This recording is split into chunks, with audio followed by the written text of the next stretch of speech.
हे guys good morning. तर आज ना संडे होता आणि संडेची वाट मी नेहमीच बघते, कारण माझे खूप सारे कामंही असतात आणि काही पेंडिंगही असतात जे मी पुढे ढकलत असते की संडेला करेल. तर शेवटी मी आज ते केलेच. आणि त्याशिवाय माझा ना आज हेअर वॉश डे पण असतो. म्हणजे मला ना साही दिवस नाही भेटत टाईम एवढा. माझे फार लांब केस आहे म्हणून मला संडेलाच केस धुवावं लागतात जेव्हा मला ऑफ असतो. आणि त्यानंतर आज मला हे टॉयलेट्स वॉश एरिया वगैरे पण क्लीन करायचे होते, ते जे संडेला नेहमीच करते मी. आणि माझी सकाळ मग ह्याच कामांमध्ये निघून जाते. मी हे सगळं काही क्लीन वगैरे करत बसते. केसही धुवावं लागतात, त्यालाही वेळ लागतो.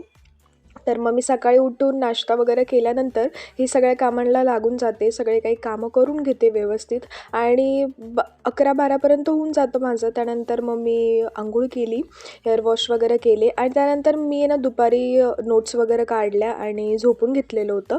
नंतर संध्याकाळी रेडी झाले, कारण काल मम्मीचा बड्डे होता ना, तर मम्मी बोलली की मी चला तुम्हाला काहीतरी पार्टी देते. मग आम्ही नूडल्स खायला गेलो होतो हॉटेलमध्ये. मग नूडल्स खाल्ले आणि त्यानंतर आम्ही पाणीपुरीसुद्धा खाल्ली, कारण आहे ना तिला खूप इच्छा होती की पाणीपुरी खायची. म्हणून मग आम्ही पण ट्रीट मारली ती. And that's it for today. Thank you. Don't forget to subscribe my channel. Bye bye.